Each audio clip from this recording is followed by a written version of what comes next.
Oh, I'm late. All right. Well, today, first thing I want to do is talk about Blackboard.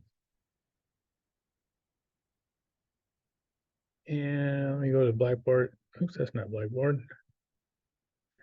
Okay, I've kind of changed things, and I should have done this a long time ago, but in Blackboard, there's all these weekly things, and it's kind of confusing where things are. So I just ended up putting everything into all assignments.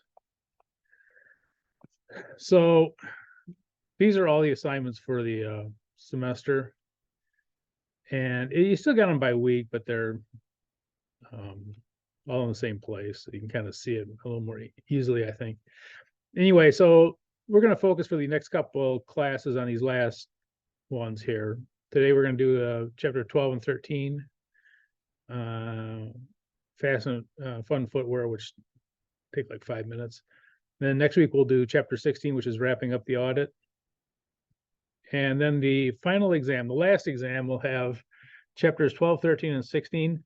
I will send it out next week, which is week 7 or week 15, depending on how you're counting the weeks. And it'll be due week 16. Everything is due. Let me put this in the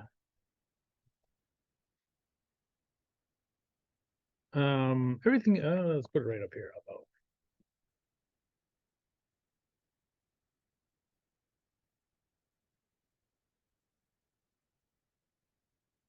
about by 12/16, which I think is Saturday. Let me check and see what day that falls on.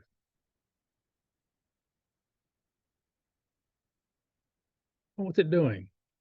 Oh, it's trying to help me. I hate that. Let's try it again. There we go. Yeah, it's a Saturday. So everything is due by 12/16/2023. There is no penalty for turning stuff in late, so up and write them until that date, you get full credit for it. And basically the reason for that is um I gotta add something on here. The reason for that is that I basically follow the I follow in the on the hand the syllabus, the course objectives. And the course objectives, these are the things you should learn. It doesn't really matter to me too much when you learn them, whether you learn them week 1 or the last week, first week or last. It doesn't really matter too much as long as you learn them. So there is no penalty for late work. And I would encourage you to get, even if you miss something in class, to turn in something. Something is better than nothing. So I was trying to encourage it. Okay, we're going to do the 12 and 13 handout. We're also going to do one more thing, and that is forgot the name of it. Fast and Fun. What's it called? Fast Fun Footwear. We're gonna do the Fast Fun Footwear case.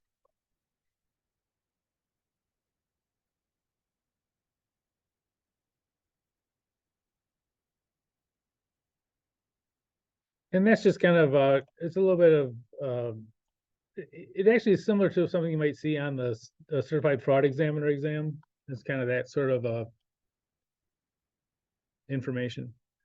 So anyway, we'll go ahead and get started on chapters 12 and 13 handout. And yeah, we'll do this one. Probably the first half class we'll do this one, and I think the second half we'll do the other one. We'll see. We'll see how it goes. All right, so let me pull mine up.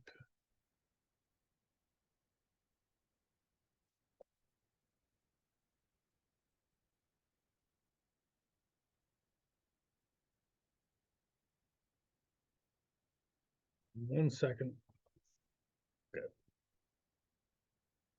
What's it saying?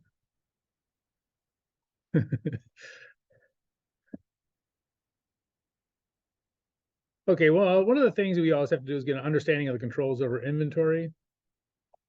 And whenever you do any account, you have to get an understanding of the internal controls. So whether it's inventory or cash or accounts receivable, that's standard on all of them. Obtain understanding. You don't need to rely on the controls. If you do, then you have to do test of controls, but otherwise you don't. Okay, periodic inventory.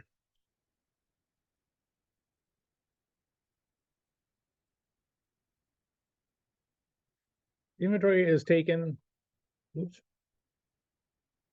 at the end of the period.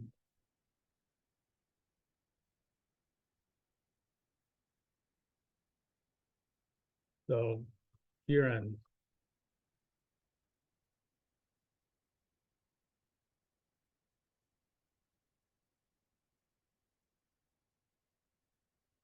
What do I like about that? Oh, easy, okay.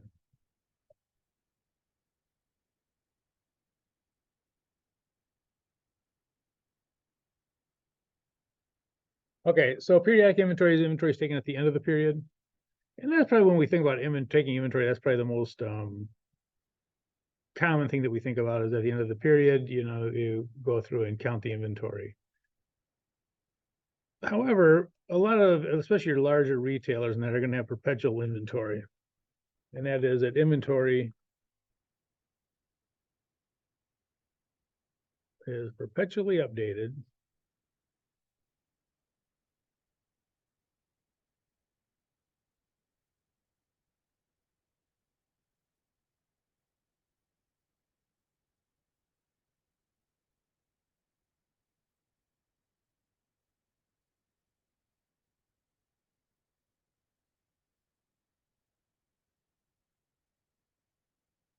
In real time. And what we mean by that is that that everything is continually updated. Oops. And if you have a sale, it records the sale. And if you have a purchase, inventory comes in, it is swiped in. And this is very common actually in a lot of places now. In the past, it wasn't before computers. I don't know why I'm talking about before computers, like we're ever going to go back to not having them. But it wasn't as common. But perpetual inventory, when you go to a grocery store and you buy a gallon of milk, when they swipe that milk, it says, okay, we had 612 gallons of milk. Now we have 611 gallons of milk. And it's continually updating that inventory.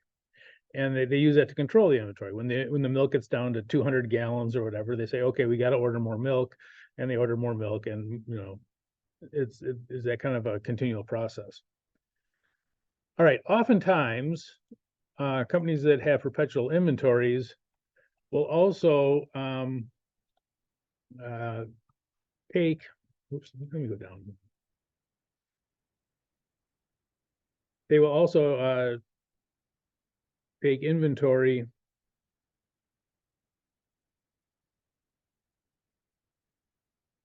counts throughout the year. I should say period.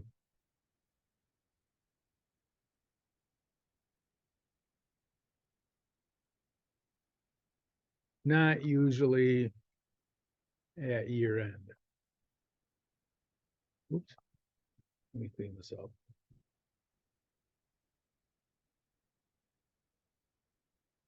Okay. So a lot of times, if you, one second, if you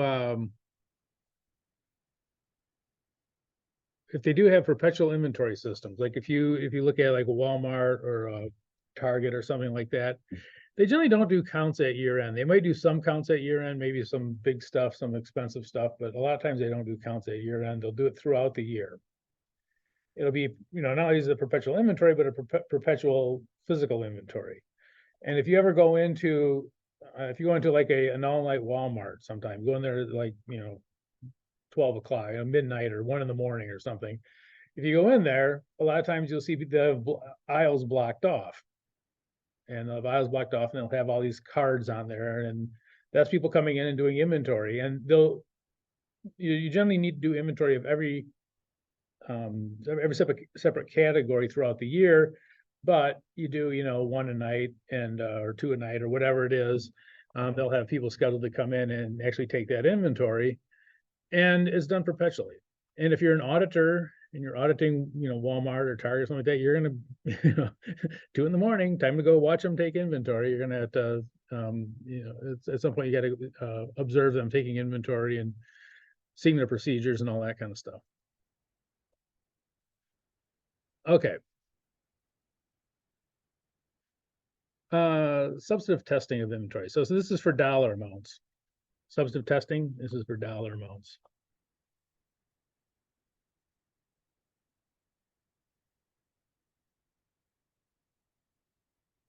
Okay, obtain listings of inventory and reconcile to the ledgers. So inventory listings.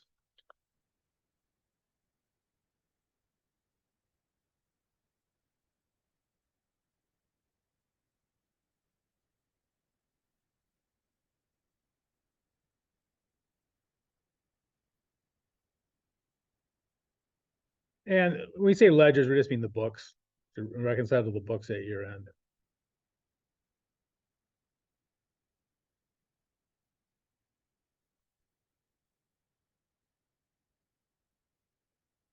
I'll tell you a weird one I had. By the way, this usually takes like, a few minutes. Usually kind of figure out which accounts they go in and all that kind of stuff. And this should be a very quick thing to do. But I had when I was doing auditing, I had a weird one where the ending dollar amounts of the listing of inventory didn't match up with the books.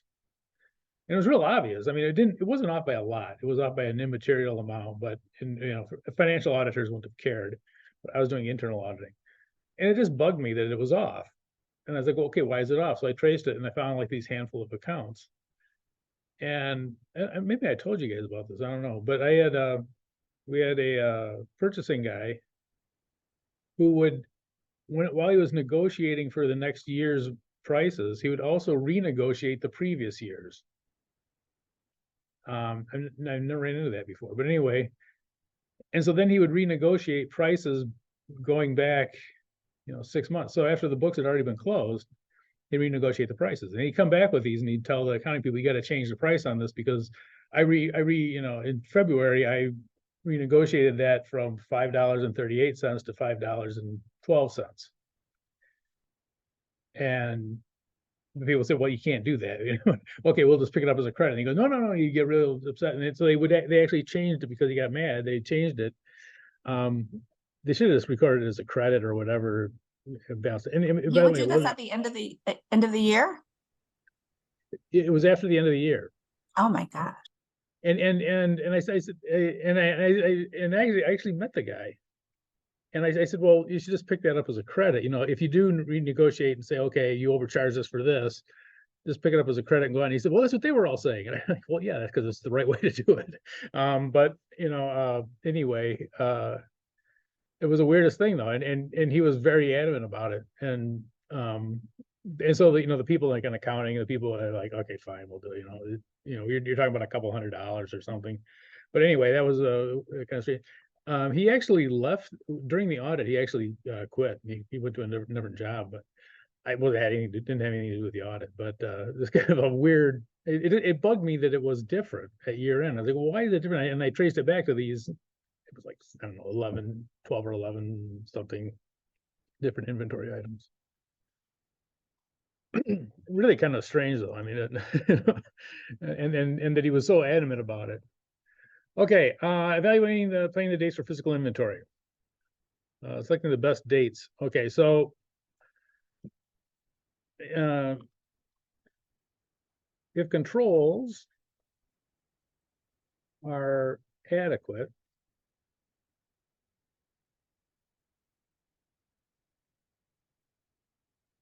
physical inventory can be taken. Physical inventory can be taken throughout before year end. Usually you can do it and then go back and do a smaller inventory for the stuff that was added at year end.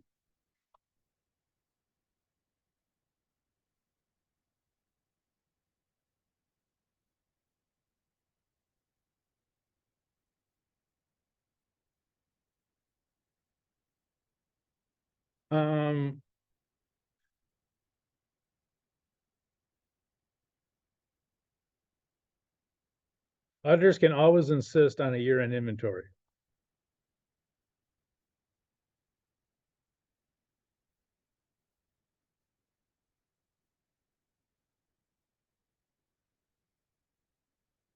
Okay, so let me clean this up a little bit. This is called interim testing.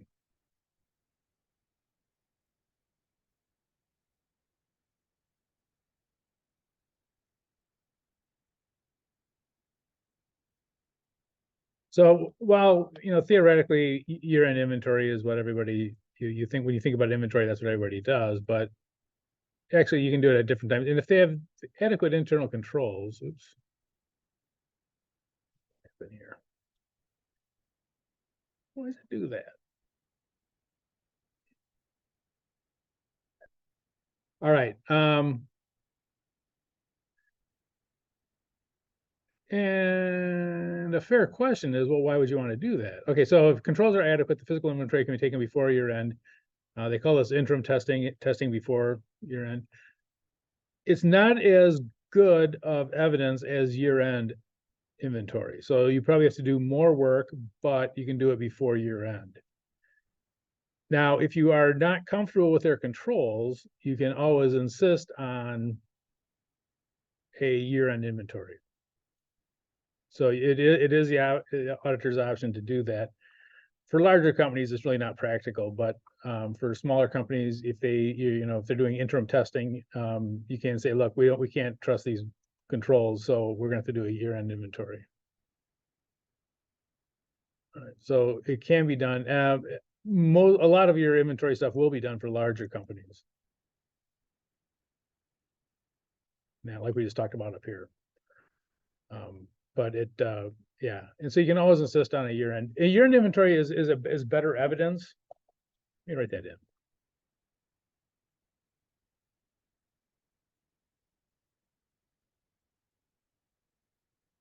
Okay, now you might say, well, so why don't you just do it at year end? If it's better evidence, just do all my year end. The reason why you don't want to, if you can, you avoid, if you can do something beforehand, you do, is the time crunch. And it sounds strange, but being on audit is, if anyone's ever done auditing, you'll know that it's 1,000 miles an hour after year end. I mean, you'll be working Sunday 8 to 8. I mean, it's it takes a lot of time. So anything that you can get done ahead of time is preferable. If you had October when nothing's really happening, there's no taxes, big tax deals or anything like that going on. No tax returns and all that kind of. If you can get stuff done in the fall, that's great. And at the year end, you can clean up anything that you think you need to clean up. But so a lot of times it works to everyone's benefit to try to do as much as you can at the interim dates between them. But now, if you're not happy with the internal controls, you can insist on doing it at year end, which is better evidence. Okay, suspending production. And this is especially for manufacturing firms.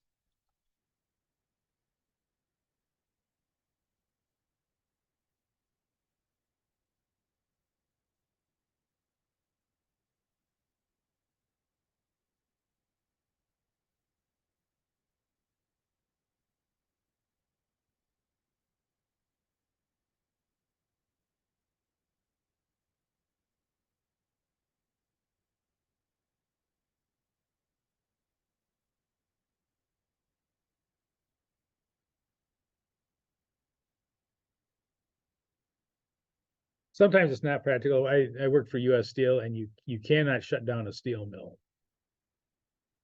I mean, you can shut it down, but it's very expensive. Tens of millions of dollars.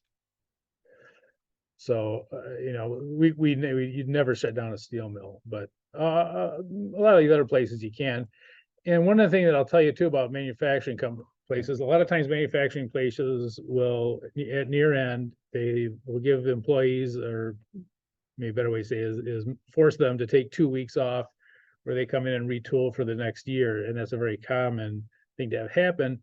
And so a lot of times when you're there, for manufacturing companies anyways, like auto companies and things like that, you'll actually be there at year end. There won't be production going a lot of times because they take that time, a lot of time to retool. If you're an engineer, end of the year means that you're working, 7 days a week, trying to get the place up for when they do return to work. Okay, segregating inventory that may be impaired.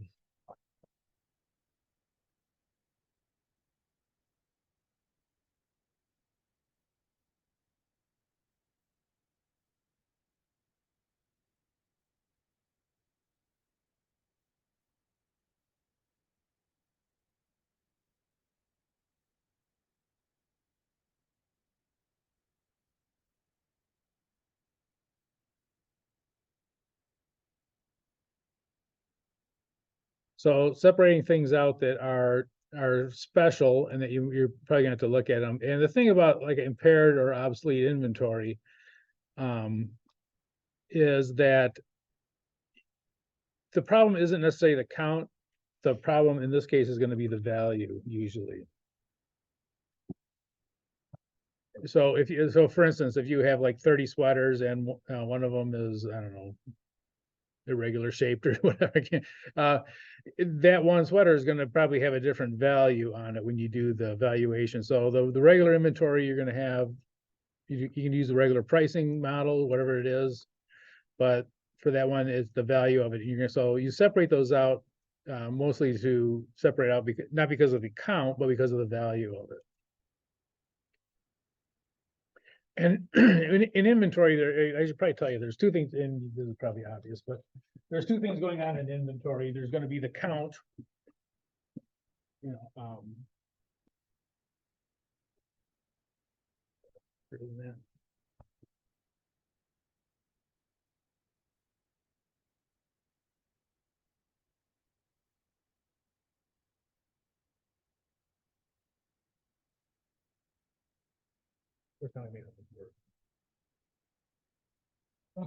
there's a count.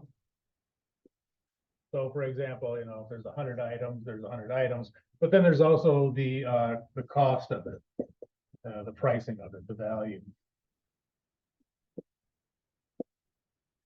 So if it's whatever, $12, this comes out to. So when we do the physical inventory, a lot of times we're looking at the count. So we say, okay, there's count, and here's the regular price of that. We do the value of it, and that's the number that shows up on the financial statements.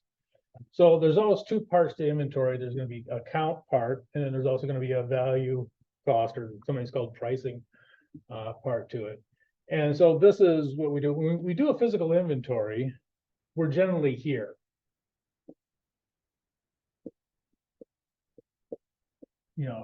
When you're out on if you walk through, like, say, Walmart, you count how many sweaters they have on the rack, 100 sweaters.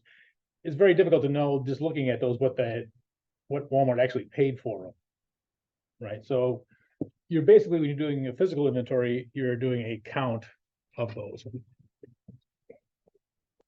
Okay.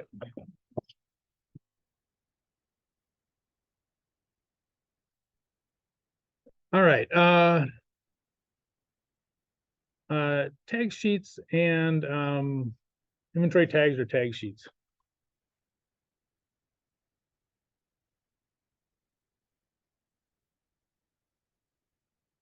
I think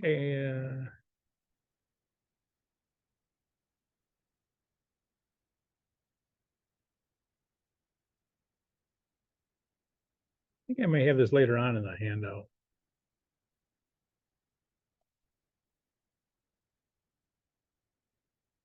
Do I?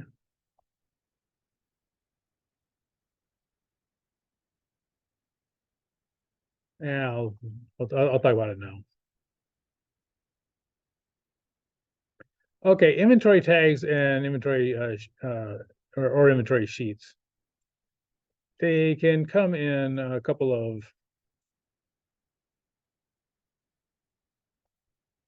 A couple of flavors. And the question is, well, what are they? Okay. So here's what here's how they generally take inventory. We'll talk about like on a sales floor, but it's basically the same in places too. And that is that they'll have, let's say that they have a rack of shirts. So here's shirts. And they have a whole bunch of them on a rack. You know, they have a whole bunch of these shirts on the rack. And so what they'll do is throughout the store, and even when they're doing the counts throughout the year, you'll see them do this. They will sometimes either put a tag. Oops, there's no key on tag. They'll put a tag on the rack. So for instance, this tag will have a number. This will be a, let's say 132 will be the tag number. And when someone comes by, they'll take the tag, they'll remove it from the rack, and they'll put it on a count sheet. And that count sheet, they'll say, okay, this is for tag 132. So they have a count sheet, tag 132 is this, they'll take it off of the rack. And so you'll have tag 132, and you'll count the inventory, and it'll be on that count sheet, whatever these are. And so this count sheet will have the inventory that's on there. Sometimes they might just put a count sheet itself right on there. Here's a count sheet. You know, this is count sheet 132, whatever, and they won't worry about the tags. This is kind of a second, depending on how they do it. There's different ways of doing the inventory. But now, okay, so you say, why do they do that? Well, what they do is they go through the store and they put tags on everything that needs to be inventoried. So everything that needs to be inventoried will get a tag. And they'll go through everything that needs to be inventoried on a tag. And everything that needs to be inventoried will only have one tag. All right, so there's one tag for this rack of shirts. And when they take the inventory, they'll remove that tag. Sometimes they'll staple it right to the thing, but they'll remove the tag 132. Now, when that tag's gone, notice the two things that happen. First of all, if there aren't any tags left, it means that hasn't been inventoried. So when they walk through the store after the inventory, they can say, okay, someone missed that tag. There's a tag there that no one has done the inventory for. But also, just as important is once that tag's removed, no one's going to count it again. They won't even know what tag it was because these people have taken the tag. So to me, having these kind of systems for these count sheets, it ensures two things. One, everything is counted. Am I on the screen still? Yeah, okay. And two, it's counted only once.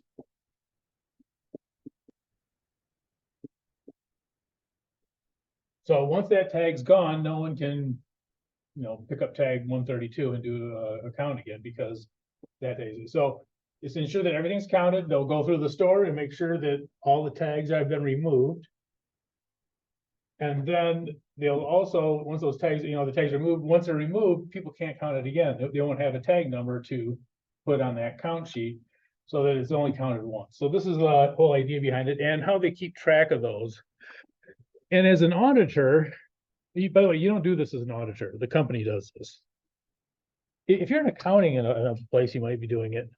But if you're an auditor, the company does this. And what you'll do is when they're planning the audit, you'll walk around and make sure that everything is tagged. Is there a tag for everything? And only one tag for it, Make sure it's not confusing that there's a tag and then there's 3 or 4 things and you're not really sure what goes on there. It's one of those things you got to talk to them about. So anyway, so these tags will ensure that everything is counted and that it's only counted once. Sometimes they'll put the count sheets right on, instead of the tags, they'll put it right on there. It just depends on what the inventory is and all that. Questions on that? Has anyone done inventories?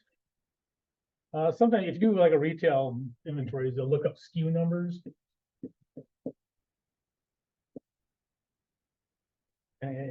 This goes way back to something like stock keeper units or something like that. But anyway, and then put those SKU numbers.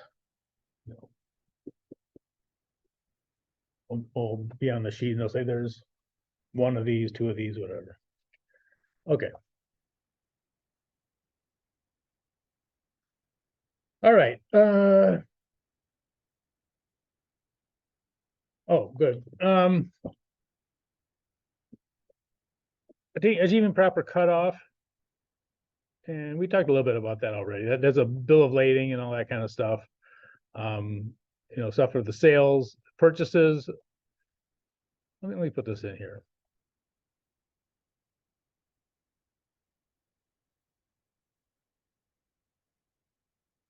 So cutoff.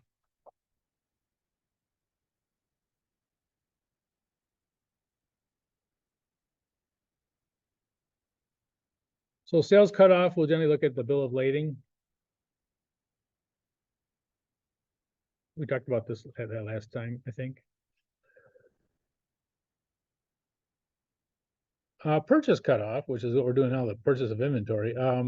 Purchase cutoff.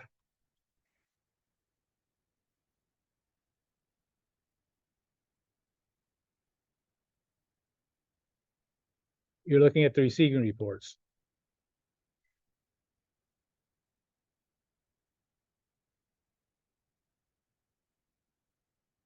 So stuff that was received at year end, that comes in, we will count that as inventory.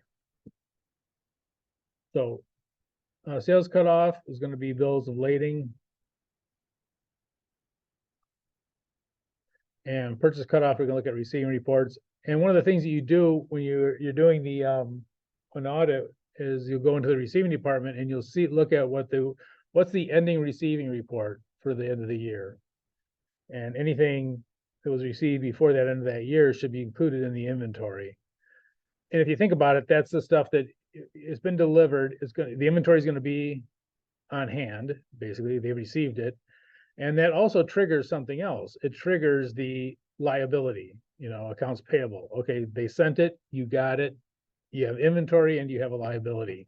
Right. So you're also checking the liabilities basically when you do the cutoff of purchases. Okay. Question on that?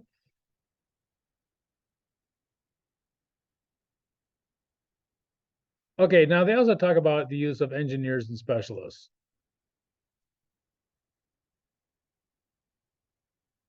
One of the things that they always talk about for specialists is things like gemology. Suppose you're auditing Walmart. Walmart has a jewelry department.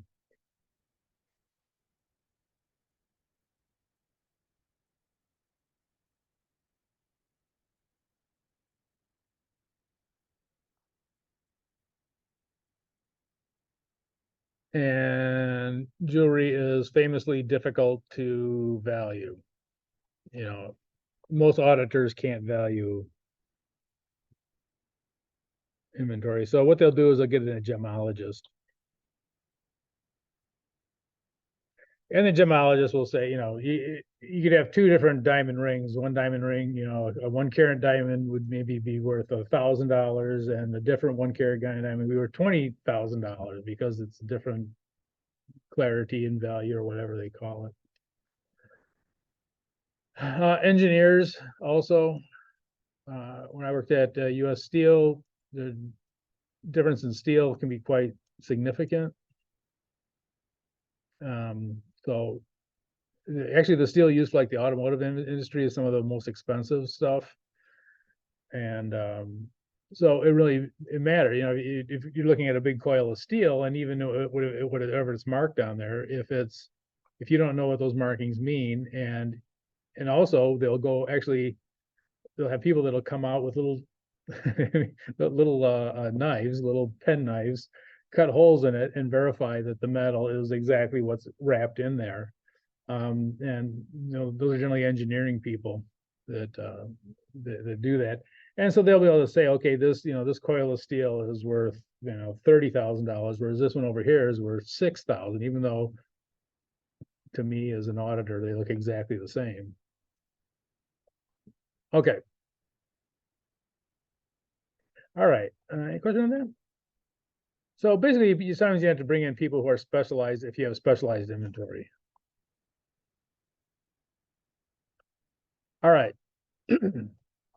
So observe taking in physical inventory. So you'll actually watch how they do it. And not only will you get comfortable with what management has, not only will you get comfortable with what management has set up, but you'll also see how well is actually performed. Now, I don't know if anyone's done inventory. Inventory is generally not done by accounting people. It's observed by accounting people. Inventory is generally done by operational people. And so how you'll watch to see that these operational people, people that are called in to do the inventory, employees that are not happy about, spending New Year's Eve counting inventory. And those are the people that actually count the inventory. And the accounting department for the company will observe it. Usually the internal auditors will observe it. And the external auditors will often observe it. You'll oftentimes have three different groups of people observing an inventory at year end. Okay, so observing taking of inventory. So let me put that up there, what I just told you.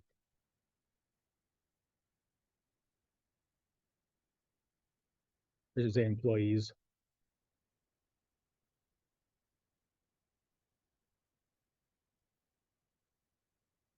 They also sometimes call in different groups to do inventory. There are specialized companies that just do inventory.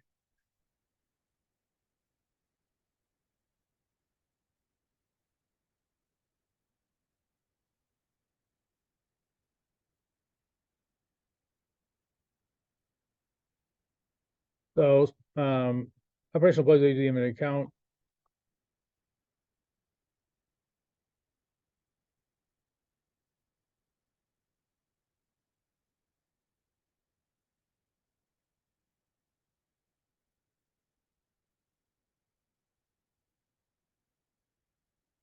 Oops. Wait a minute. How do you spell observed? That's how you spell observed. Okay, these counts will be observed by the external auditors, amongst others.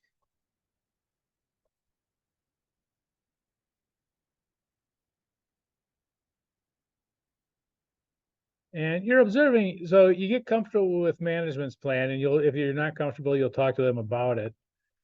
But once you're comfortable with it, then you're also going to check and see that they're actually, that they're actually following the plan. Okay, inspect inventory to determine existence. And by the way, this is the biggest thing that we get from inventory, and condition, which may have a value problem. So this one, you're looking at the condition for a value. Is it saleable?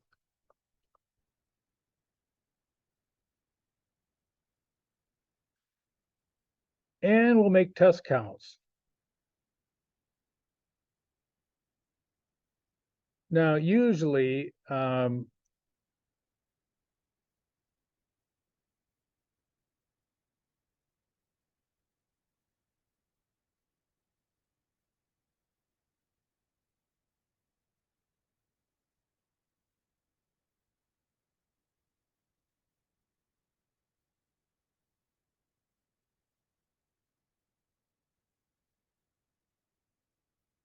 oops, test counts are usually completed before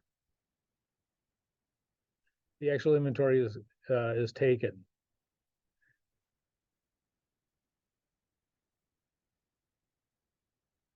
And there's a reason for that.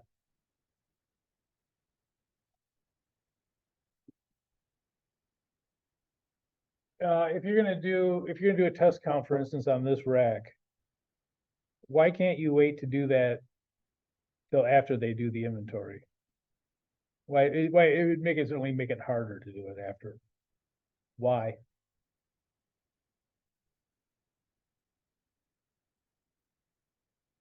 So you see this rack, you wanna do a test count on this rack. If you wait till after they take the inventory, what's the problem?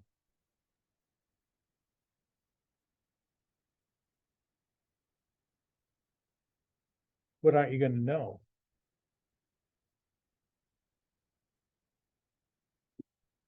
The tag's gonna be gone. Yeah, if you wait till after the inventory, you're gonna walk out there, there's gonna be a rack, it's gonna have shirts on it, you can count the shirts and that. But now you have to go try to find what the tag number is.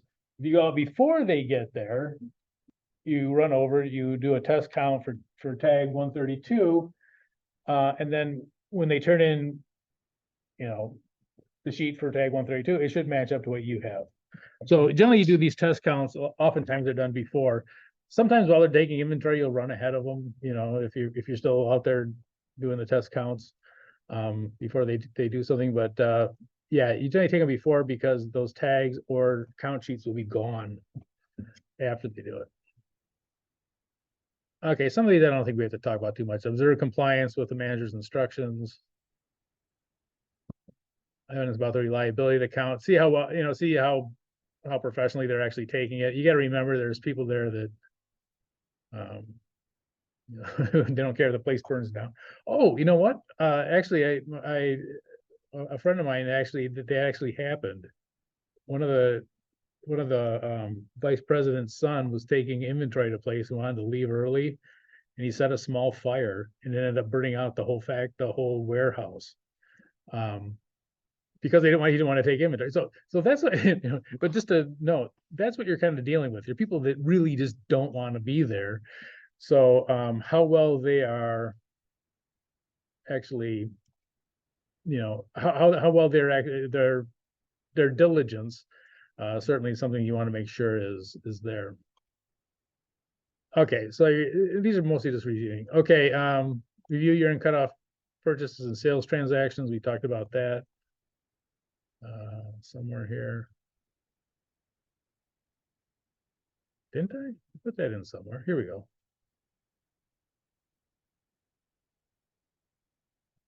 Yeah, so you're gonna get the last you're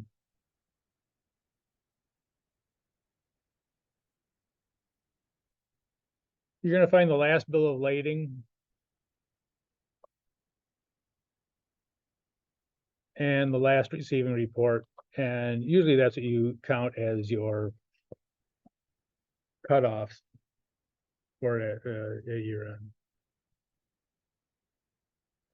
And often you'll be there when that, you'll actually go to the receiving department and you'll go to the shipping department and see what they have for last. Okay, reserve control over the inventory count tags. This is probably the most important thing. So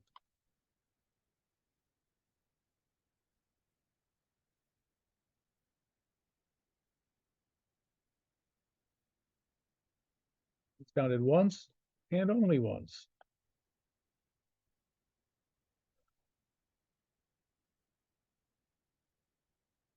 Having said that, I will tell you, I don't think I've ever done an audit where they didn't, where when you're walking around afterwards, you didn't see an inventory tag on the floor.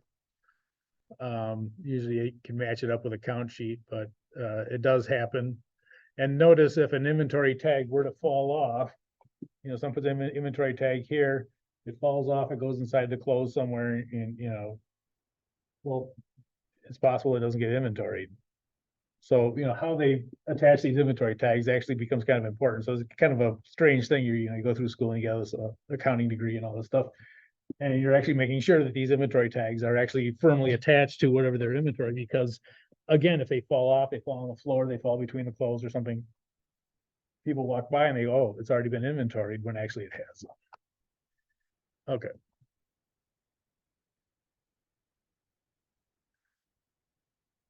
Okay, purpose of the inventory counts on the sheets. This is count tags on the count sheets. actually is this. So it's all kind of the same thing. Be sure everything is counted once and only once.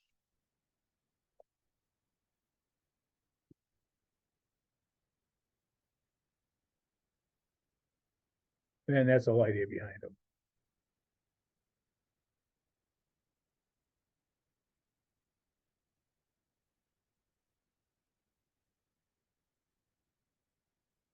All right, let me see here.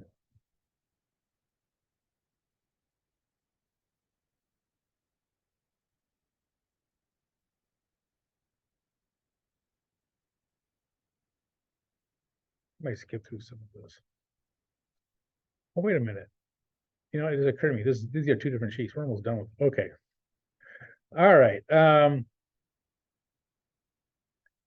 Obtain a copy of the completed inventory and test its clerical accuracy and test the and test counts. So you're going to compare your test counts to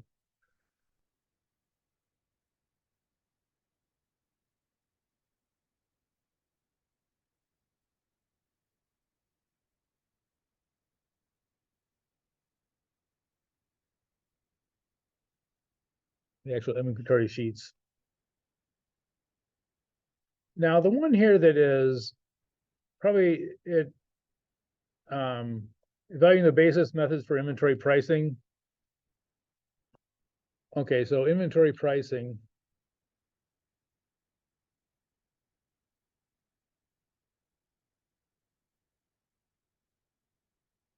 That may be, you know, LIFO, FIFO, average costs.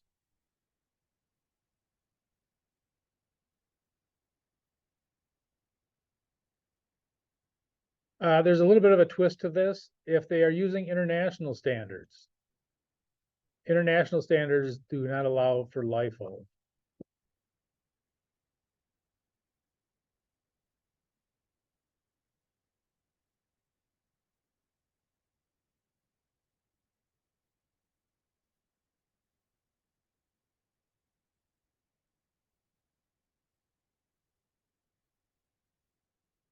So international standards prohibit the LIFO method.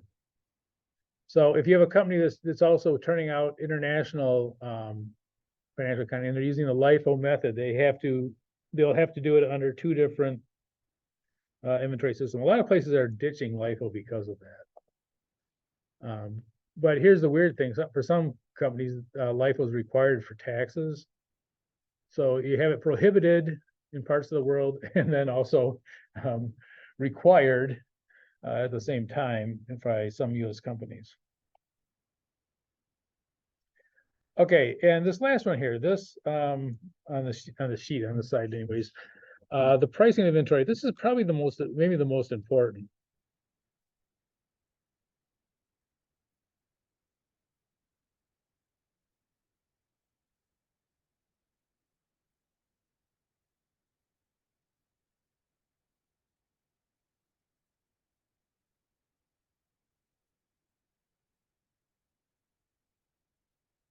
It is really difficult to create a fraud. It has been done, but by doing counts. And the reason is everyone is out there counting it. So by doing, you know, if you're going to cook the books, cooking the books by saying there's a different number of items there, the more you do that, the more likely it's going to get caught. Right? If you do it enough, it's going to get caught. So that's a very difficult way to cook the books, by saying that you have more a bigger count of inventory than you actually have. A better way to make a fraud is to simply take the items that you have and say that they're worth more. You know, okay, these whatever 2-liter bottles of Pepsi, you know, we bought them for 84 cents, make them 94 cents. All of a sudden your inventory is worth a lot more. So the pricing is actually one of those things that, if you're familiar with fraud, that's one of those things you want to pay more attention to, maybe even than the actual physical inventory. Whereas physical inventory, a lot of times there's so many people involved in it that cooking the books on account by accounting of them would be difficult. And two, if you're going to make a big enough swing in the books, you'd have to do a lot.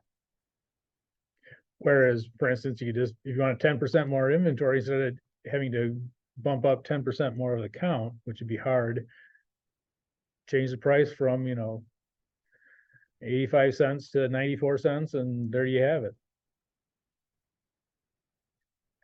Okay. Perform analytical procedures. I think we talked about these. Plausible relationships.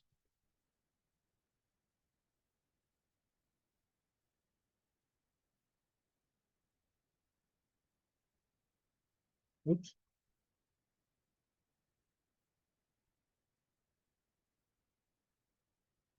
Let me give you an example on this one.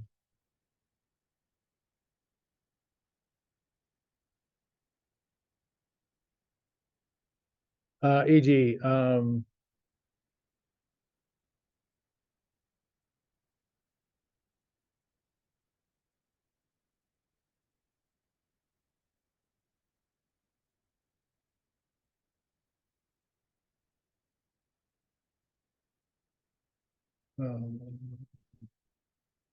let's see.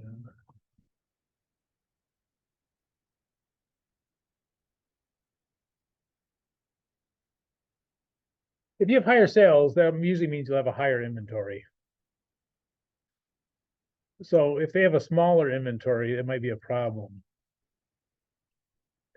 So, when you're going through these are just some of the analytical procedures you'll do.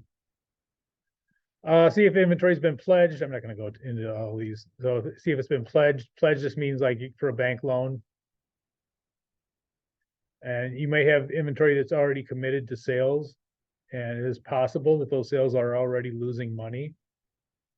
It's actually kind of a big one for some places. Adequacy of disclosure. All inventory must be disclosed how you do the inventory. And I think we talked about this too, didn't we? Inventory floor to book, book to floor. Floor to book, this is testing.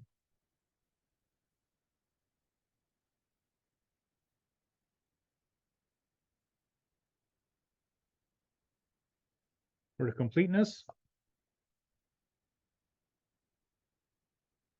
And testing book to floor. Do we talk about this already?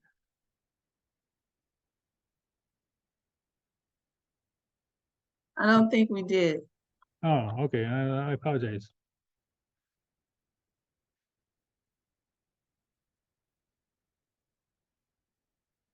Okay. So testing for completeness, testing for existence, and this is for all inventory stuff. We do this kind of testing. And let me go through that for a second. This is actually important, despite my dismissal of it as.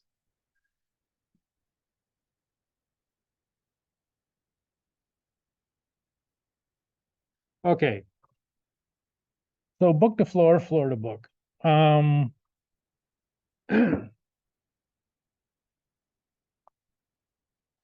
Basically, everything that's on your books for inventory should be on the floor, right? So if you have inventory that you're showing on the books, you should be able to take those book accounts and go to the backup journals, usually of purchasing them and that. You should be able to go out on the floor and find them, right? Okay, if they say they have, 1,400 of these, whatever, you should be able to go back and find those 1,400 at least at year end when they were doing the physical inventory. And you should be able to do it the other way around too. So it should be, if you're testing from the book to the floor, you're saying, okay, does this inventory exist or are they making it up? So that's book to floor. You also should be able to pick something up off the floor and say, okay, is this on the books? It should be, but is it? And so you test from the floor to the book, and that's for completeness. Do they have all the inventory there? We we were doing an audit at US Steel, and there was this thing of a couple of slabs of steel that were off, away from the plant, and so I went over and said, "Oh, someone probably missed these," and I counted those, and it was to make sure that they're complete. That those slabs of steel were actually included on on the books, and it just so happened literally there was like 5 or 6 people that had the same idea. 5 or 6 people said, "Oh, by the way, there's 2 slabs of it." We're all of a sudden we all did the same thing. So it was the most counted 2 slabs of steel ever at US Steel. But anyway, but it was to make sure that that was a Florida book. Okay, this is inventory that we have on hand. It should be on the on the books, and it was. Okay, so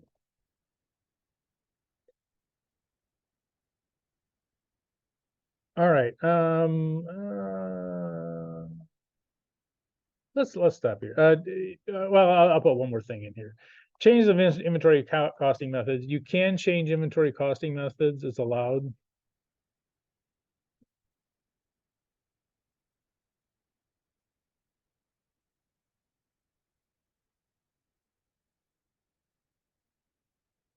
From and approved.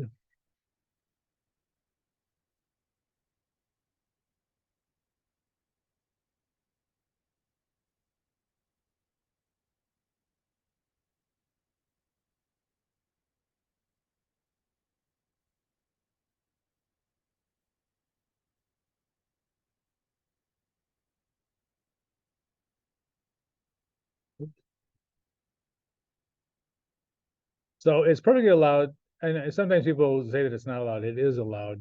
You are allowed to change from one gap, approved gap kind matters to another. So for instance, you can go from say FIFO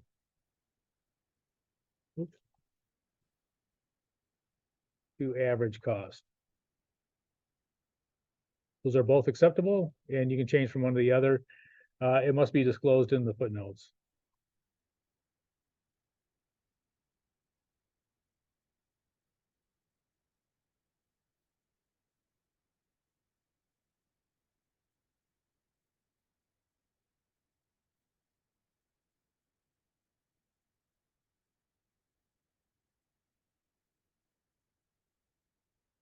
Okay, let's stop there.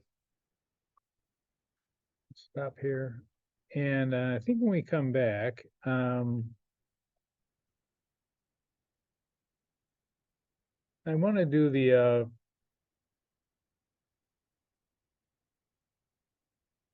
what's it called? Fast Fun footwear.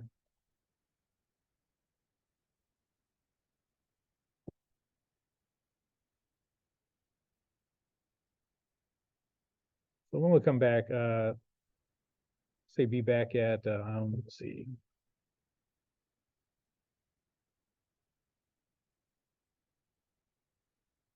7:09,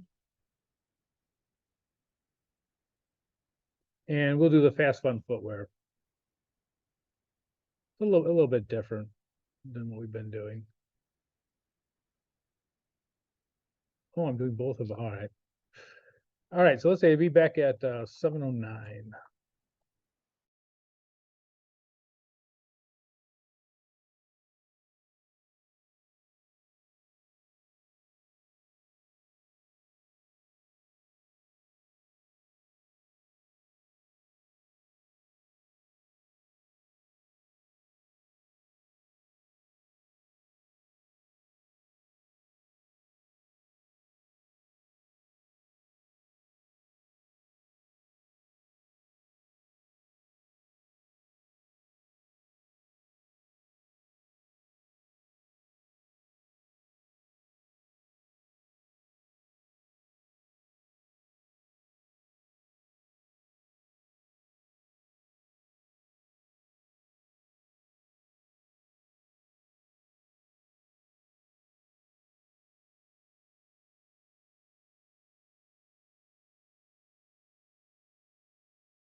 Okay, sorry, sorry I'm late.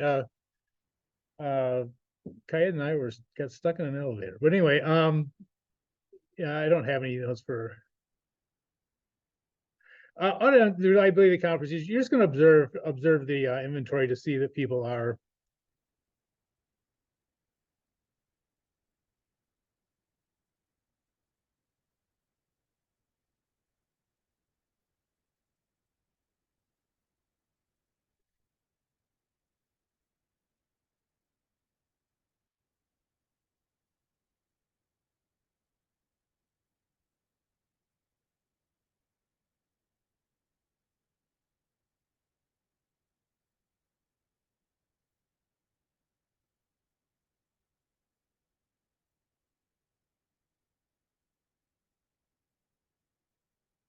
Okay, so for three, you're observing the inventory just to see if people are actually following the procedures.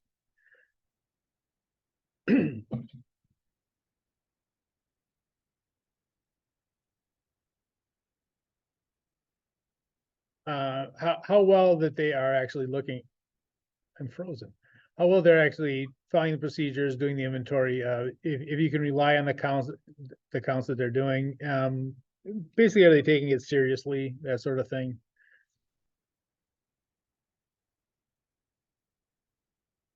Yeah. So and again, a lot of this stuff, even though this is kind of a big part of this one, you basically what you're doing for the inventory is checking to make sure management has that their plan of taking the inventory is adequate. Second of all is the execution of it, making sure that everything has tags on it, making sure that all the people know exactly what they're doing when they're counting the inventory, what the procedures are for taking the tags off of the um, inventory that they're taking. All that kind of stuff is being followed. So there's one thing to make sure the plan is good and the time and all that kind of stuff. And the second part is, are they actually doing what they're supposed to be doing? And can you rely on it? And that's the kind of the bottom line is, can you rely on the inventory? Okay, let's do the let's go ahead and do the fast and fun footwear. Okay, so fast and fun footwear. They're missing some shoes. So they look and they find that they were received around 10 a.m. And the shop was being run by two salespeople. Both these salespeople were unsure if the shoes were put on the floor. And salesperson one gets mad and yells at the manager. Salesperson two says they couldn't have been doing it. They were in the front of the store and okay, and it kind of offers an explanation. Okay, so one of the somewhat distasteful things we do in accounting and auditing is you'll be called in when something like this happens. There's something missing. They say, okay, you can call in, and what you have to do is kind of build a scenario, is try to figure out who has the opportunity, who likely may have done this, whatever it is. In this case, it's the missing shoes. So the question is, and we don't have a lot to go on here, and we don't know exactly who did it from the information that's given. But the question is, who becomes a likely suspect? You might have, in this case, we have two people, but you might have 20 people. And so you start going through and see who would be a likely suspect in this. Okay. So which one of these would probably be your most likely suspect? And so it's a shipment of expensive running shoes was received. So it's a lot of shoes. Apparently, I don't know how many there are, but they were received. They're not on the floor. They can't find where they're at. So here are the choices. Salesperson A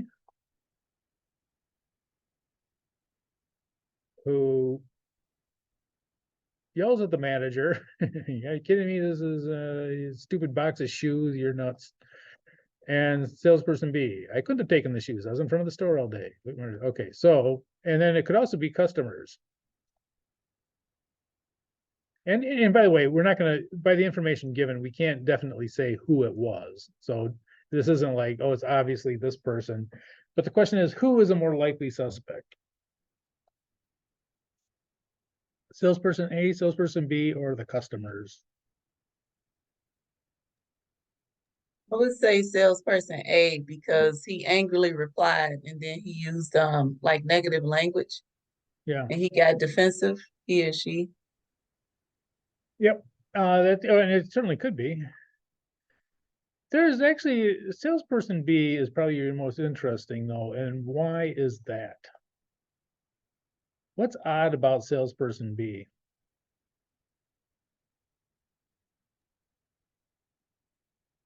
By the way, anger, when you're accused of something you didn't do, is a normal reaction.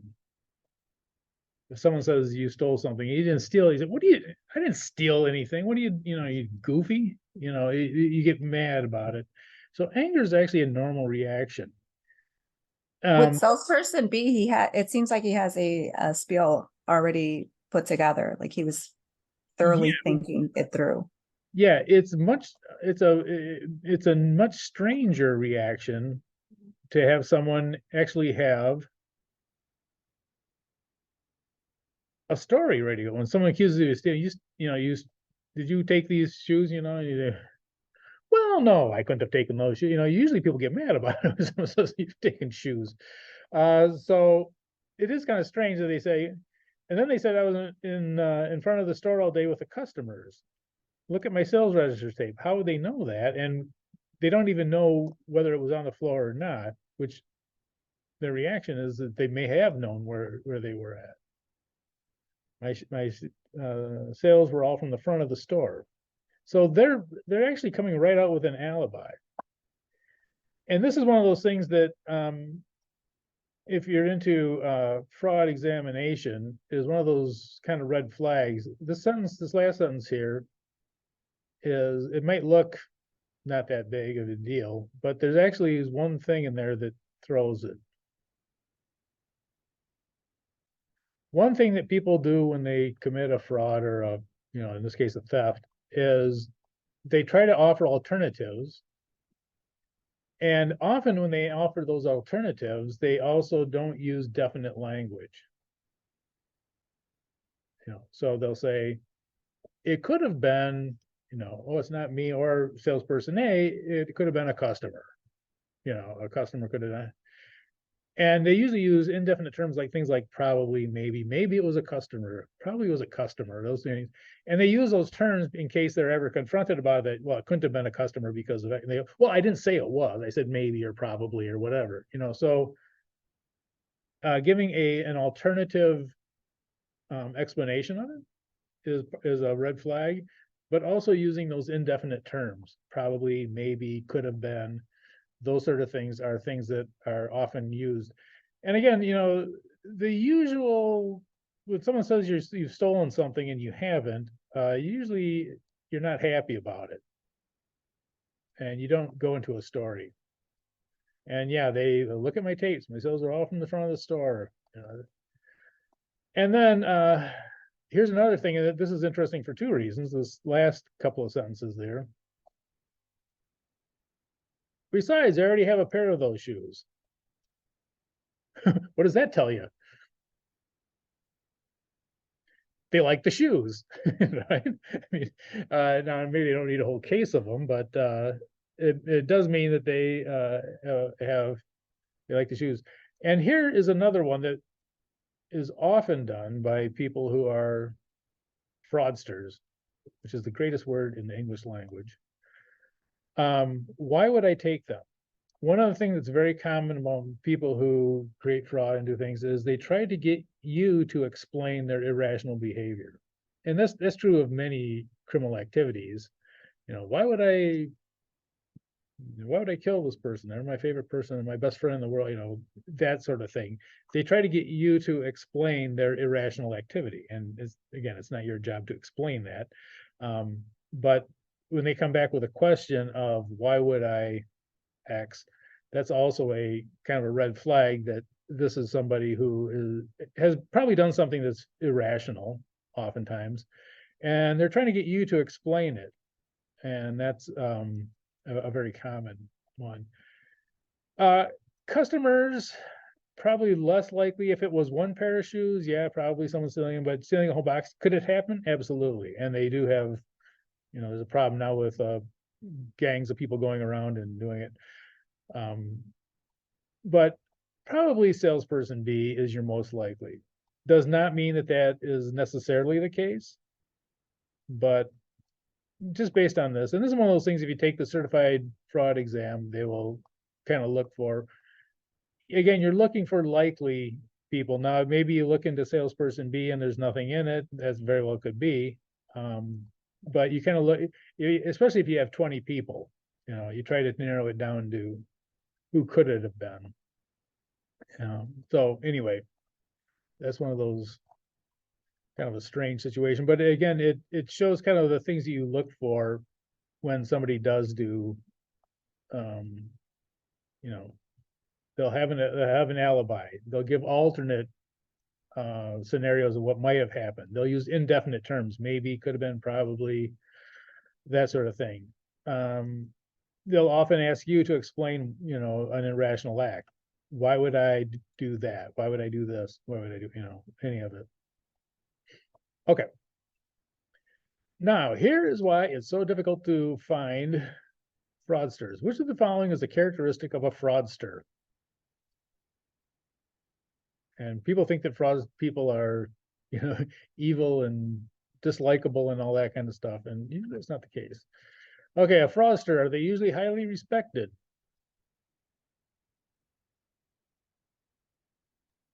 Sometimes, I think about the Enron case where those Yes. individuals highly respected and they were stealing from others. Oh yeah. Yeah, and they were, there's a movie called The Smartest Guys in the Room. Oops, what happened? Thing is,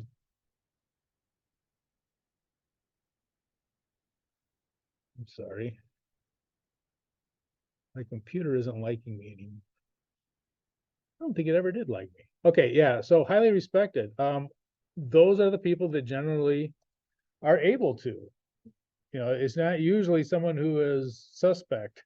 Someone who's highly respected is often. And yeah, Enron's a perfect case. It was smartest guys in the room, they're supposedly the best and the brightest. Committed a violent crime in the past? No. No, yeah. Nope. Committed a fraud crime in the past? Yes. Yep. Yeah, recidivism among people who commit fraud is very common. Highly religious? Yes. Yep. Now, that doesn't go both ways. That doesn't mean someone who's highly religious is necessarily a bad person, but there is this weird thing that a lot of times you'll run into people who commit frauds and they are highly religious. They'll go to church or synagogue or, many times a week or whatever, it's not that uncommon. Young? No. Nope. Middle-aged?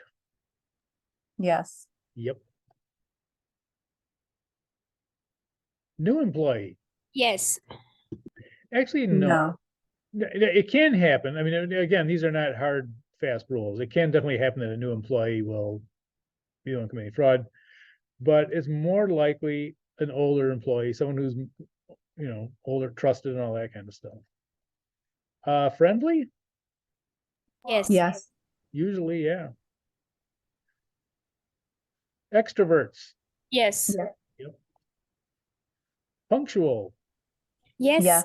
Yep. College educated? Yep. Yep. So you look at this and you go, what okay, so if we're trying to profile who's going to be in a company, who's going to be the fraudster, they look like me. Look for that guy. They look like us, basically. You know, they're college educated, they're good, usually good people, they're friendly, they are well respected, they come to work on time, they're your best employee. That's why it's really hard to find them, because, you know, so it's like, say, if you want to catch a fraud, go look at your best employee. That's your most likely suspect. So, Right, because there are a lot of white collar crimes, and those individuals are educated and they committing crime. yeah, it's and people who commit frauds, yeah, the white collar crime stuff is, and it's very different than most people in a, you know, in a prison situation. Is, you know, the people who are incarcerated, people who commit frauds are completely different than most of the other people in the population. You know, they're more like, you know, college educated and all this kind of stuff, and oddly, they also basically never learn. You know, other than like maybe some sex offenders, they don't. Their recidivism is incredibly high, and you'll see it. You know, you'll see that. I remember there was this one video where this woman got caught doing a fraud, and she went and spent a couple of years in jail, and she's crying about what she put her family through and all this stuff, and it was pretty emotional, and you know how she feels so much better now and all this stuff. And then after she goes through all this, they listed that 9 months later she was arrested for fraud.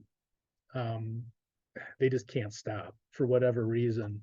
A lot of times people who commit fraud keep committing fraud, and again, they're the happiest, nicest, friendliest people in the place. And those are your people who commit fraud often. Okay, let's go to, I gotta save that. So I'll put a drop for this, and so you get credit for that. And you keep asking me this. All right, so let's go back to the handout. So we done the inventory. So now we're going to look at the property, plant, and equipment. Okay, so time spent on property, plant, and equipment versus current assets. Okay, so let me put a question in here.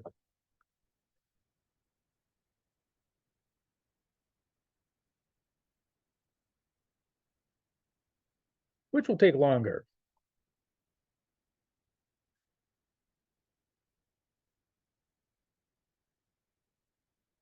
Counting $1 million worth of inventory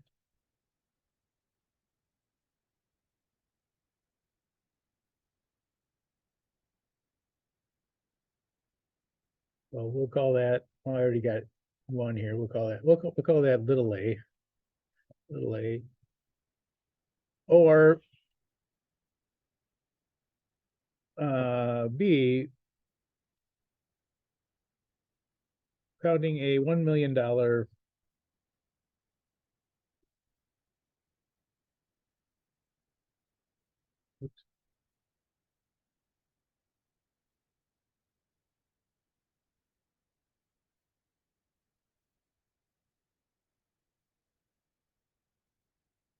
which is going to take longer? Counting a $1 million of inventory or counting a $1 million building? Please add 10. The inventory. Yeah, oops. Doing something wrong. Yes, the inventory.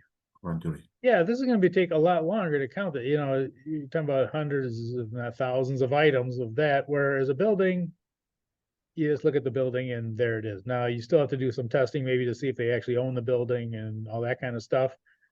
But usually property, plant, and equipment, much less time is spent on property, plant, and equipment than is spent on inventory. They don't, you know, and if the building's there last year, it's probably gonna be there the next year, and so the parking lot's still gonna be there.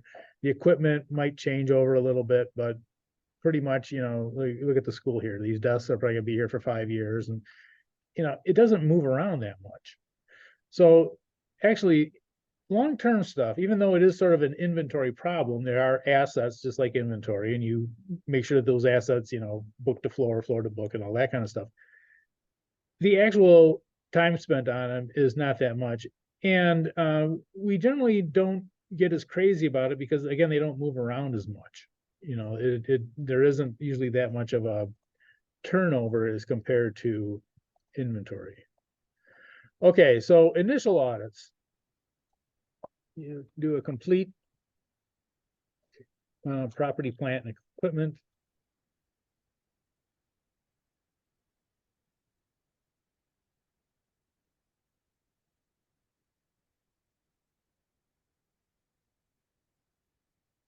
Inventory. I shouldn't say inventory. Let's say verification. I don't want to confuse it with, I mean, it is kind of an inventory, but I don't want to confuse it with what we normally call inventory. So the initial audit, the first year you usually do a complete one. Repeat engagements, usually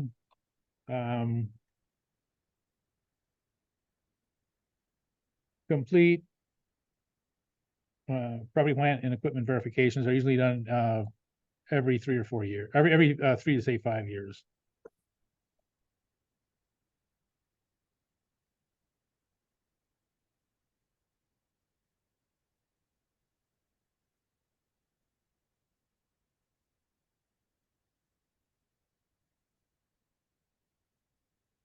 I'll write up 3.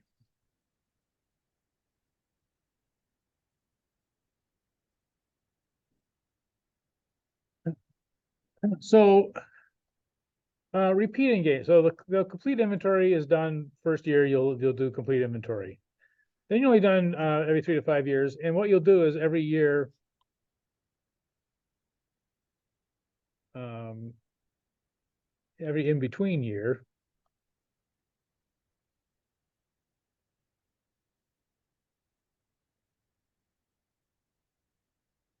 oops, only the additions and retirements are verified.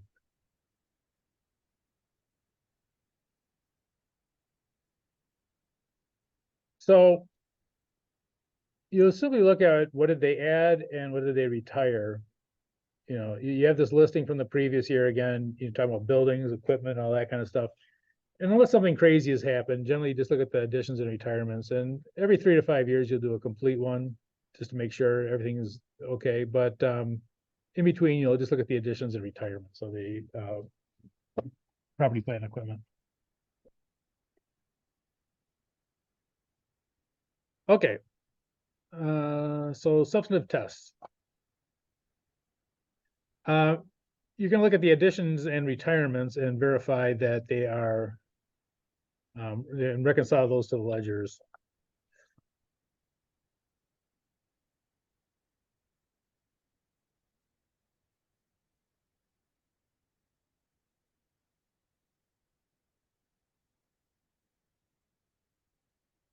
Ledgers are the books.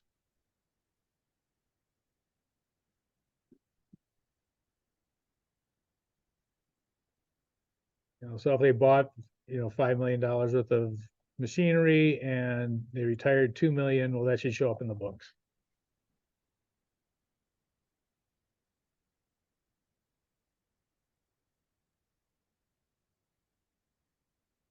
Vouch the additions to private plant and equipment during the year. Okay. One of the things about private plant and equipment is there's usually a lot of documents accompanying new purchases of equipment.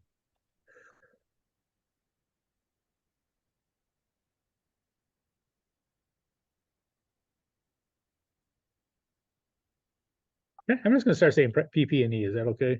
It's just quicker. This is the PP&E.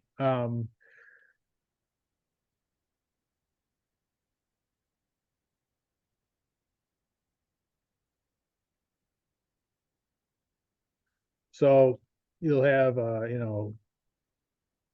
things like invoice, receiving reports,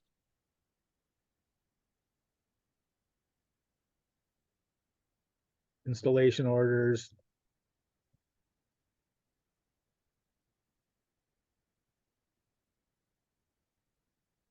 the shipping costs, Contract. One more time?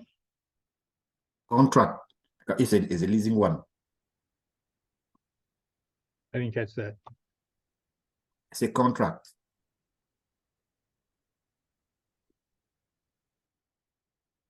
Contract.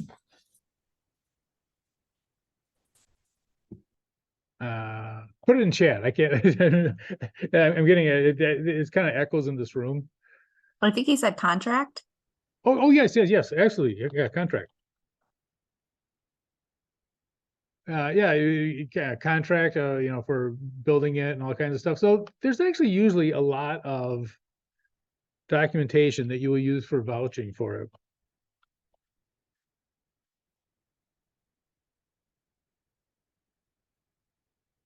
I really should. You know what I should do? I should bring in I got speakers I could just plug in here.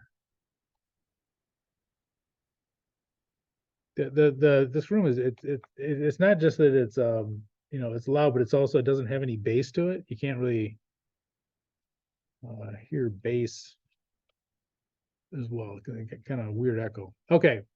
Yeah, it sounds so you can actually vouch that those things are, when the property plant and equipment comes in, a lot of times there's a whole bunch of stuff that goes along with it. You can get the shipping documents like bill of lading and that kind of stuff. You can get the insurance on the shipping and all that kind of stuff. Okay, make a physical inspection. That's probably just kind of looking at it. That would be, it could be both book to floor or floor to book, but make a physical inspection of major acquisitions. So there's probably a book, kind of a book to floor, I would imagine, what they're talking about here.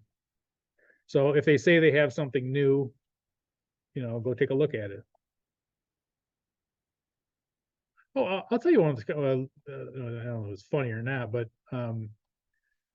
when I was doing auditing, I was at an engine plant. We made diesel engines. When I was at Navistar, we had diesel engines for Ford mostly, but we also sold them to other people.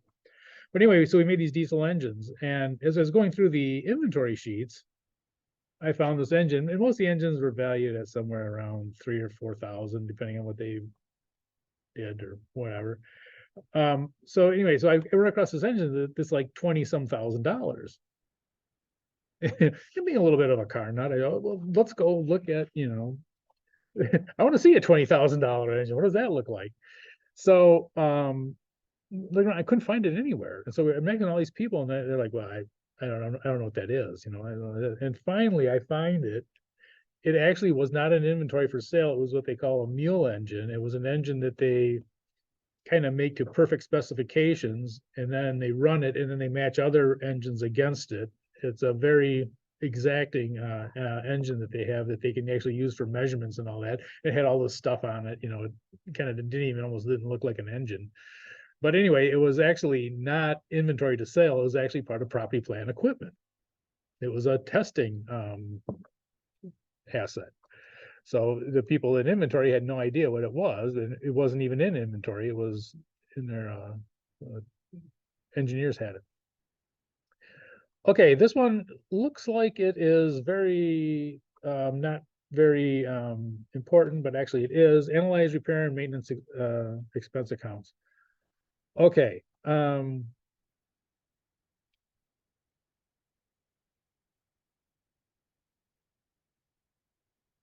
Major repairs, they need to be capitalized.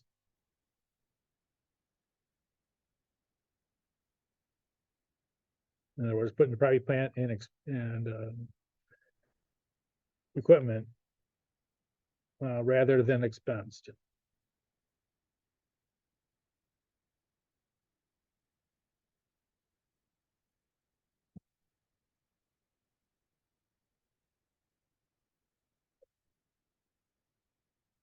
Okay. So what we mean by this, there's actually two scenarios where this comes up. The first scenario is that a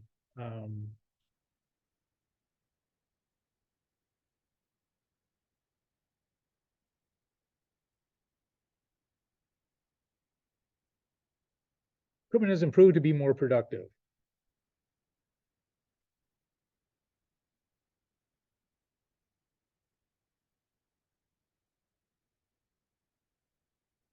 the second scenario is that the equipment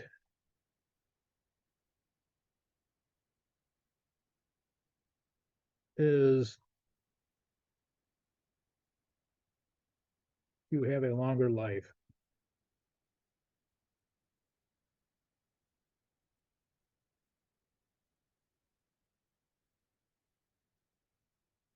Okay, so either it can be, a bigger, better piece of equipment, or it could additional life. So for instance, if we have a truck, let's say that we have a truck that, to improve it, maybe we um,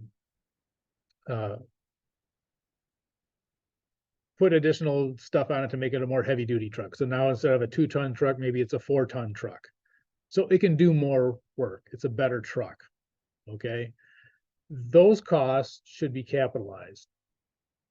And then, regular maintenance, things like tires, things like brakes, things like, gas, oil, all that kind of stuff. Those all just get expensed. Those are normal expenses.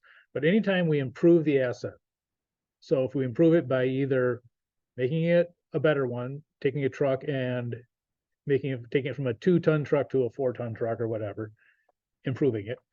Or if we make it last longer, we get this truck and maybe it's near the end of its life, but we find out that, okay, if we just have the engine overhauled, we can get another 5 years out of this thing. Okay, so we get the engine overhauled. Well, now we've lengthened the life of the truck. It's the same truck, but now it's going to last, instead of lasting for 5 years, it's going to last for 10 years. So if we have a major overhaul, like, say for instance, overhauling the engine, that increases the lifespan of an asset, that should also be capitalized. Now it's not a 5-year truck, it's a 10-year truck. And, we spread out the costs accordingly. So those are things that, and these can be large dollar amounts, by the way. By the way, if there was not only was there an Enron case, was a big one. Actually, the one that was really, that came right after Enron, that Enron started to settle down after about a year, is kind of settling down. And then the WorldCom case hit. WorldCom was a phone company, and what they were doing was kind of the opposite. They were doing regular maintenance and then capitalizing it, so they didn't expense it. So notice they would do these billions of dollars worth of just regular maintenance, routine maintenance, to keep things running at the same way. But they were capitalizing. They were putting on the books as property, plant, and equipment. So it did two things. First of all, it made them look profitable because they didn't have repaired maintenance expenses. Second of all, they had this huge amount of assets now increasing on the books. They had, tons of assets and very little expenses. And again, that was the fraud. They had billions of dollars that should have been expensed that were actually capitalized. So you have to look for it for both ways. Maybe they have something that should be capitalized that isn't, or they're capitalizing something that they shouldn't. So the expense reports are actually, well, it might seem like there's not much there. Actually, they can be quite big. Okay, stuff not in current use, property, plant, and equipment, not in other use. It should be recorded under other assets.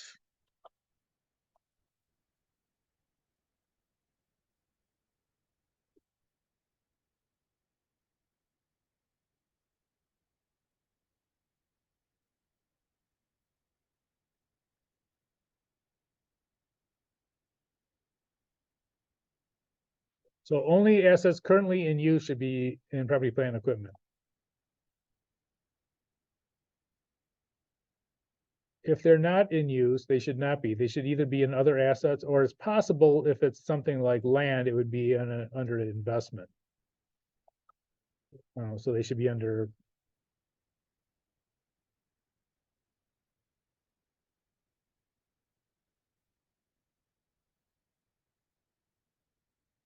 So if it's land that you're not using, it'll be an investment. If it's a piece of equipment you're not using, it'll just be in other assets. But it should not be in property, plant, and equipment. How much time do we have left?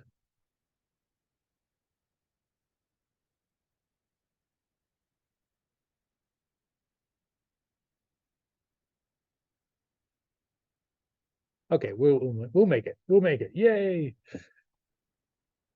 Okay, test the client's provision for depreciation. So the depreciation, see if they're using the appropriate method.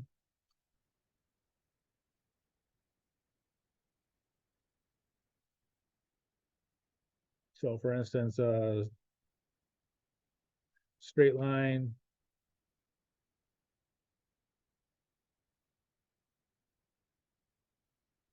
production method, double declining Mhm. balance. There's a whole, there definitely,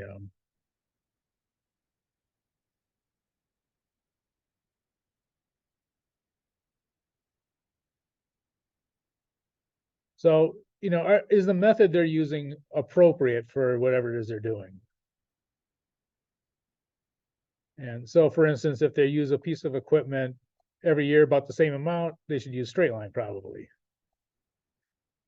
If they use it irregularly, you know, some years they use it a lot, like a snow plow, some years they don't use it at all, production. And double declining balance is kind of one of the accelerated methods. And there are appropriate things for that when the asset is oftentimes the usefulness of it declines as time goes on. Okay, impairments of property, plant, and equipment. This is another big one. Generally speaking, the general rule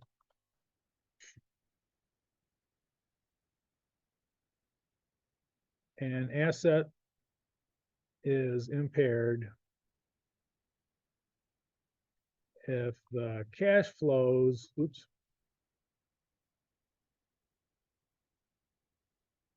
scratch that. If the estimated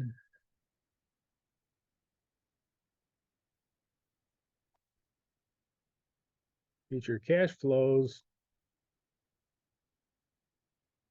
are less than the asset's carry value. There's probably a better way to write that, but so generally speaking, if you're not going to get enough, if you're not going to get cash that is at least as much as the carry value, that it's impaired. So you look at the estimated future cash flows. You know, for example, if the estimated future cash flows were $900 and oops, and the asset carry value was say 1,000, you'd say it was impaired.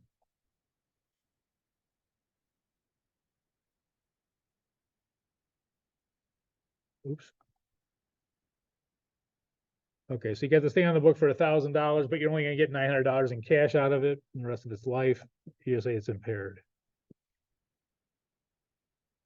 And generally speaking, the other way around, if the cash flows are more than the carry value, it's not impaired. Okay, this next one is a tricky one.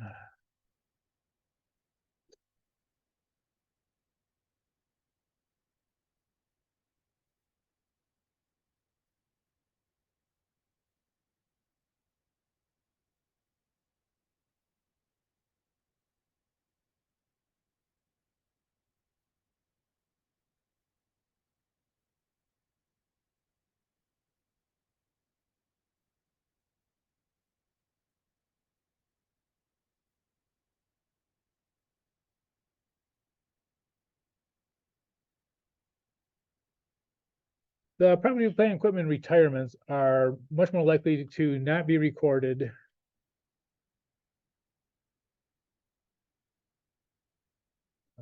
There's got to be a better way to write this.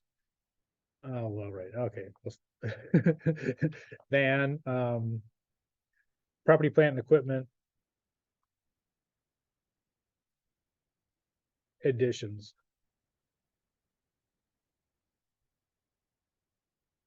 So it's much more likely that people fail to retire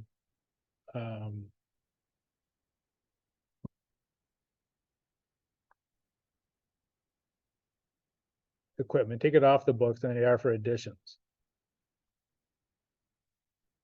And it has to go with the nature of it. You know, when you buy something, so retirements are much more likely not to be recorded than the additions. When you get an addition, you get all kinds of stuff. You get invoices and, you know, all the stuff we talked about, contracts and all this other stuff. So still here. All right. So you get all this other stuff that is, you know, that comes in with it. When you retire something, oftentimes it's just, you know, pushed out the back, you know, maybe a manager sells it, you know, to someone, you know, a junk dealer or something.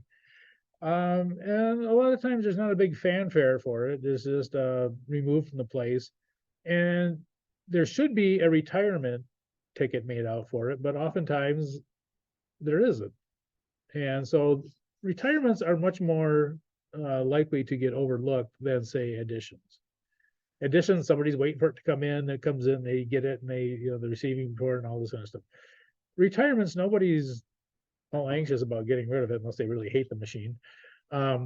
So you really don't, it is common to have things that are retired that are not actually taken off the books, and that can be a problem. It can be, I'll tell you an odd case later, but so when you are out there, when you're doing testing, when you're doing floor to book, so you scratch that, book to floor. When you're doing book to floor, so you're looking at all these property, plant, and equipment assets, and you're looking for ones that maybe they have on their books that they don't have on the floor.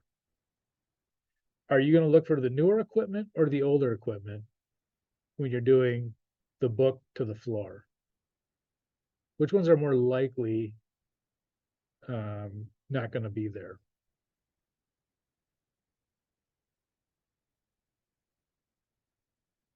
You guys are sleeping, aren't you? I don't blame you. I get 3 minutes. The retire one. Yeah, the older ones. The older ones are going to be the ones that you're going to look for, because those are more likely to be the ones that were retired. You know, often, and sometimes when a new piece of equipment comes in, the old one goes out, right? So if you have like a drill press and you have the new drill press on the books, and you also have the old drill press on the books, you might want to go look for that old drill press. When the new drill press comes in, there's at least a good chance that the old drill press went out. So when you're doing a book to floor, a lot of times you'll do a little bit of everything, but a lot of times you'll concentrate more on those older pieces of equipment that may have been retired that no one bothered to take off the books. And here's a weird one. When equipment and when anything is attached to a building, it's called an attachment, and it becomes part of the building. And so if you have a big piece of equipment that are bolted to the floor, it actually is included in the building itself. And you say, well, okay, so who cares?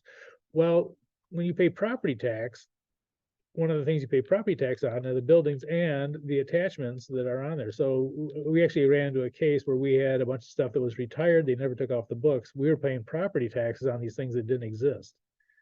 And this was when I was auditing for Navistar. We had a plant in Springfield, Ohio. But again, so these were things that were retired. Again, you know, they were taken out. Some scrap company came in and took out all this stuff, and it was never taken off the books. So it's important sometimes to do that for tax reasons too. But it's more likely that older things that are on the books have been retired rather than the new thing that everybody's looking for. Are we done? Man, I hope we're done. Oh, okay, legal ownership. Oftentimes you'll look through, you know, deeds that the company may have, loans, etc., to see if they actually own it. You may also look through lease agreements.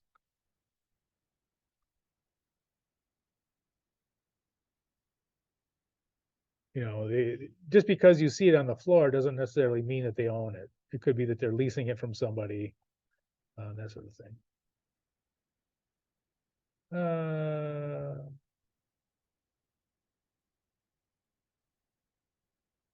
I'm gonna stop there. That's enough of that. financial presentation, again, footnotes. You need footnotes for the depreciation expense.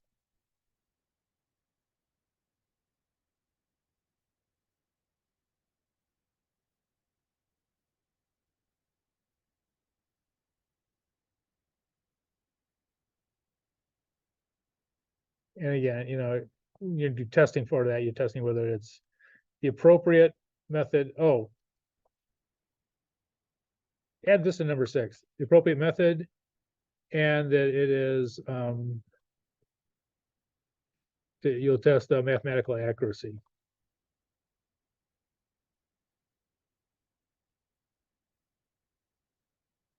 So you'll also not only see if it's appropriate. I misspelled that. Oh, I forgot the E. So also the mathematical accuracy of the actual calculations.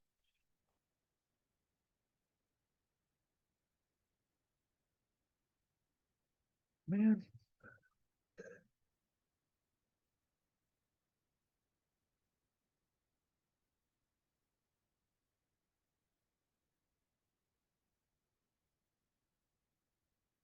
Okay, that's it. We're not going to do any.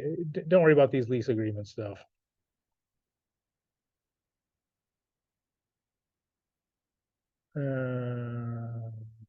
Yeah, we can skip that.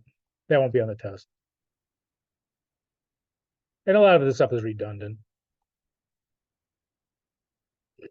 Okay, any questions? Right, so let's turn that in. So I will make that, I'll set that up so that can be turned in. And again, hey, what happened here?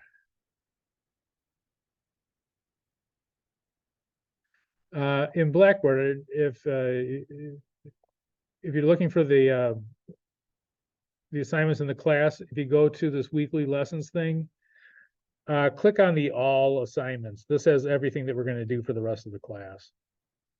Everything we did in the class and everything we're going to do for to the end of it. So this is, if you look under the all assignments, that's where you're going to find it. I'm talking and you guys can't see it. I'm an idiot. We could still see you. You can see me, but you can't see what I'm doing. You see me, but that's not giving you any information. All right, yeah. So if you go to the weekly lessons and assignments, and it has the Zoom meeting, but then it also has underneath here. I just moved all of them into one folders. Trying to figure out which is that week 4 or week 6 or whatever. Just it has what week is on here. So I should have done this a lot earlier, and I apologize for not. This is the first time I ever taught it, teaching it both ways in face-to-face and on Zoom. So I've learned some things. So anyway, our next class we'll do the chapter 16 handout and do any reviewing we need to take the test. And then the last thing we'll do will be the chapter 12, 13, and 16 exam, and that'll be mailed out. It'll be mailed out next week after class. All right, any questions? Okay. I have question regarding the sampling exam. Yeah. I have also emailed you that in the video, when we calculate the ratio difference, we do the projected state misstatement, and we do deduction instead of the addition one.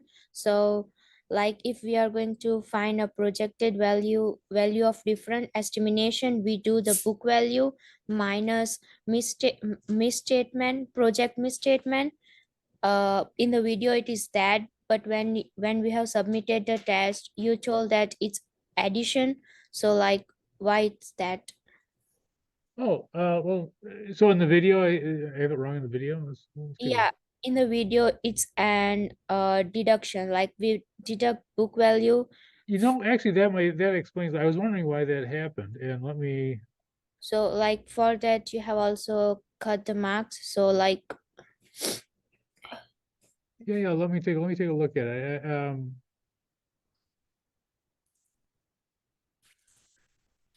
in the wrong thing. Hold on.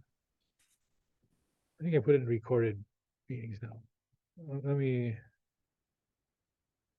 I should have, I'm doing it again, hold on.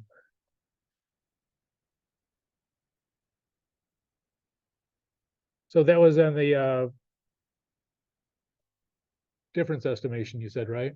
Yes. And so the projected value.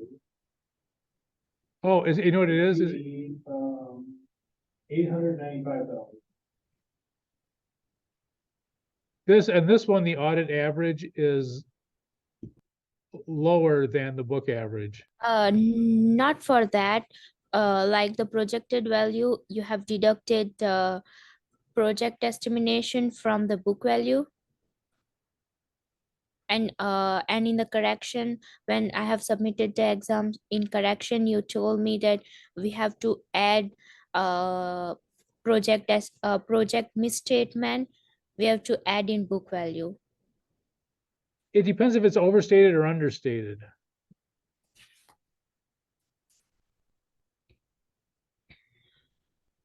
So- If in understated also, you have done like deduction. Oh, it's a. Am I on the right one? Am I on the right, is this the video you're talking about? Yes. Okay, now I think on the exam, you had an audit average that was higher than the book average. Mm-hmm. This is just the opposite. The audit average is lower. So everything on this one is overstated by 420, whereas on the on the problem in the exam, it's everything is overstated by $1. So it's a misstatement, but it's going in the other direction.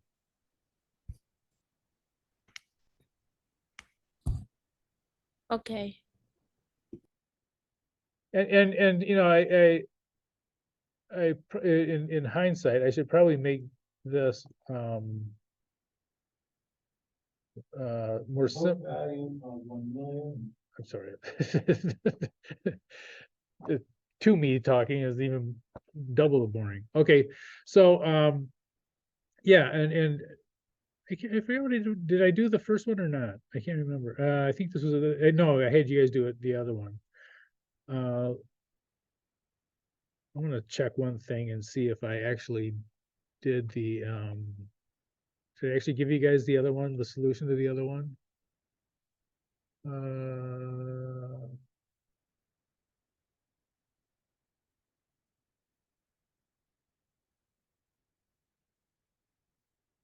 Let me see what I did, because it could be. Oh, that's not what.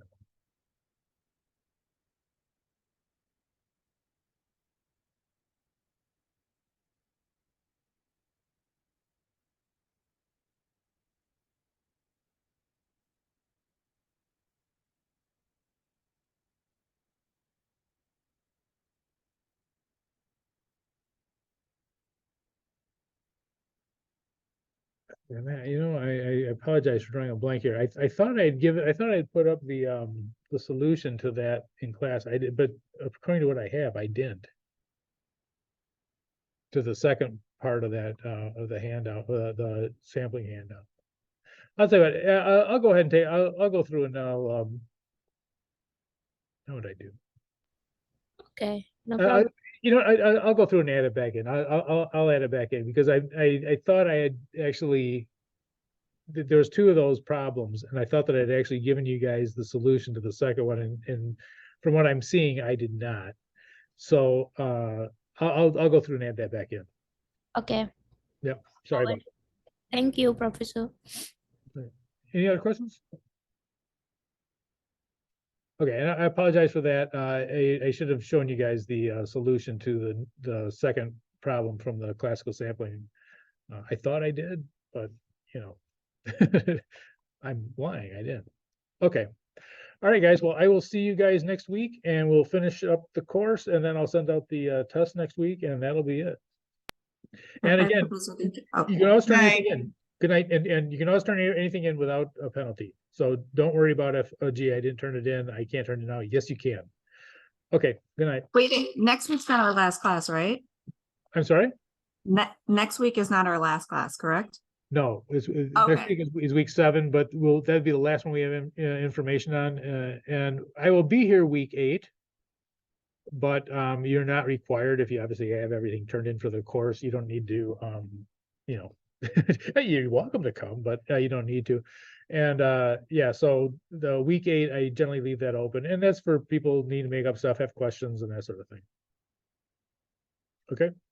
Okay, thank you, Professor. Okay. Have a Good night. Thank you. Good night. Good night.